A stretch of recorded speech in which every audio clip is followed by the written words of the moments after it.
Welcome to my new blog. So ಇವತ್ತಿನ ಬ್ಲಾಗಲ್ಲಿ ನಾನು ಹರಿಹರ ಬಂದಿದ್ದೀನಿ. ಅಲ್ಲಿ ಒಂದು ಪುರಾಣ ಕಾಲದಲ್ಲಿರುವಂಥ ಒಂದು ದೇವಸ್ಥಾನಕ್ಕೆ ವಿಸಿಟ್ ಮಾಡಿದ್ದೀನಿ. ಅದೇನಪ್ಪ ಅಂದರೆ ಹರಿಹರ ದೇವಸ್ಥಾನ. ಹರಿಹರ ಅಂದ್ರೇನು? ಹರಿ ಅಂದರೆ ವಿಷ್ಣು ಮತ್ತು ಹರ ಅಂದರೆ ಶಿವ. ಈ ದೇವಸ್ಥಾನದ ವಿಶೇಷತೆ ಏನಂದರೆ ಇಲ್ಲಿ ವಿಷ್ಣು ಮತ್ತು ಶಿವನ ಎರಡು ದೇವರ ಮೂರ್ತಿಯನ್ನು ಸೇರಿಸಿ ಒಂದು ಮೂರ್ತಿಯನ್ನು ಮಾಡಿದ್ದಾರೆ. ಈ ಮೂರ್ತಿಯ ಬಲಭಾಗದಲ್ಲಿ ವಿಷ್ಣುವಿನ ಅವತಾರ ಮತ್ತು ಎಡಭಾಗದಲ್ಲಿ ಶಿವನ ಅವತಾರ ಸ್ಥಾಪಿಸಿದ್ದಾರೆ ಮತ್ತು ಕೆತ್ತನೆಯಾಗಿದೆ. ಮತ್ತು ನಿಮಗೆ ದೇವಸ್ಥಾನ ತೋರಿಸ್ತೀನಿ ಬನ್ನಿ.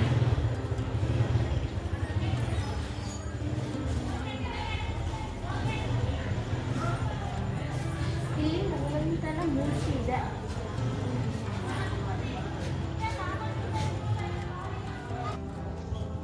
ಇದು ಗರಡ್ಗಂಬ ಮತ್ತೆ ಇದು ದೇವಸ್ಥಾನದ ಪ್ರಾಂಗಣ ಕಾಣಿಸ್ತಿರ್ಬೋದು.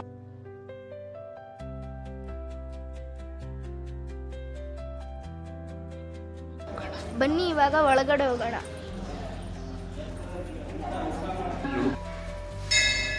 ಎಷ್ಟು ಸುಂದರವಾಗಿ ಕೈಯಿಂದ ಕೆತ್ತಿದ್ದಾರೆ ನೋಡಿ ಫ್ರೆಂಡ್ಸ್.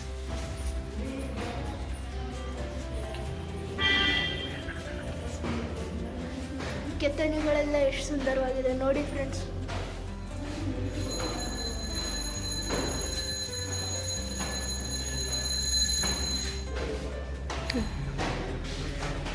ಟೋಟಲ್ 56 ಕಂಬಗಳಿಂದ ಈ ದೇವಸ್ಥಾನವನ್ನು ನಿರ್ಮಾಣಿಸಿದ್ದಾರೆ. ನೋಡಿ ಪ್ರಾಂಗಣ ಹೆಂಗಿದೆ.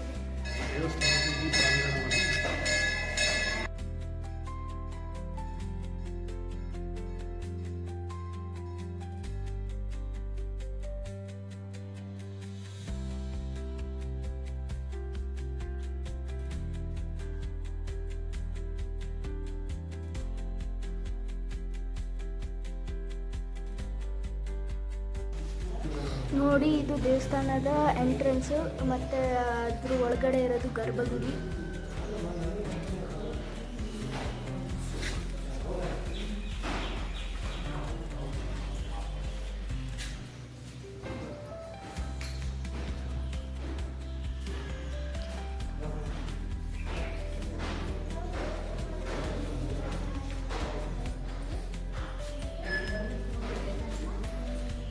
ನೋಡಿ ಫ್ರೆಂಡ್ಸ್, ಇಲ್ಲೊಂದು ಶಾಸನ ಬರೆದಿದ್ದಾರೆ ದೇವನಾಗರಿ ಲಿಪಿಯಲ್ಲಿ. ನಿಮಗೆ ಏನಾದ್ರು ಗೊತ್ತಿದ್ರೆ ದಯವಿಟ್ಟು ತಿಳಿಸಿ. ನೋಡಿ ಈ ಮೂರ್ತಿಗಳನ್ನು ಹೇಗೆ ಮೊಘಲರ ಆಳ್ವಿಕೆಯಲ್ಲಿ ಹೇಗೆ ಹೊಡೆದಾಕ್ಯಾರೆ ಹಿಂದಿನ.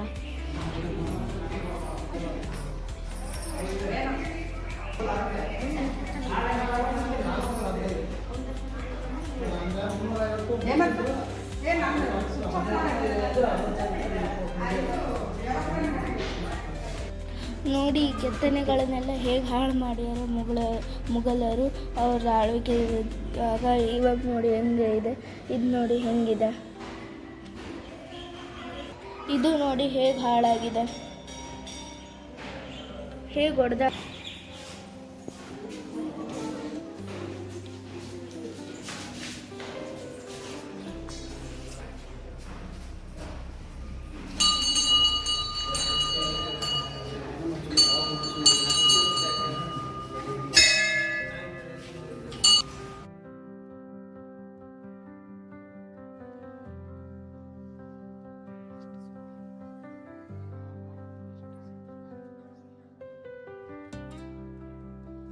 ಸುಂದರವಾಗಿದೆ ಕೆತ್ತನೆ ನೋಡಿ ಫ್ರೆಂಡ್ಸ್.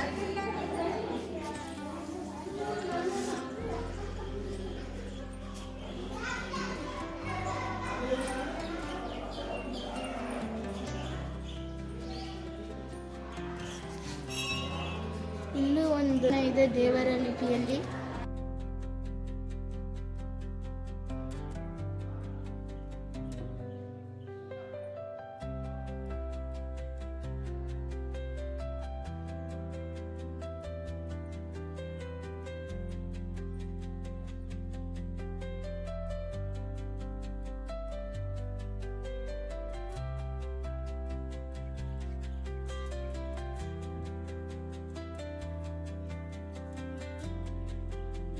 ಆನೆ, ಒಂಟೆ, ಕುದುರೆ,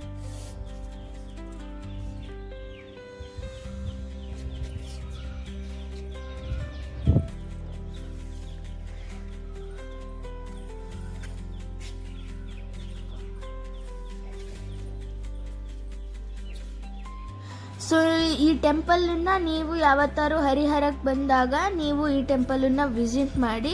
ಸೊ ನಾನಿವತ್ತು ಇವತ್ತಿನ ವ್ಲಾಗನ್ನು ಮುಗಿಸ್ತಿದ್ದೀನಿ. ಬಾಯ್.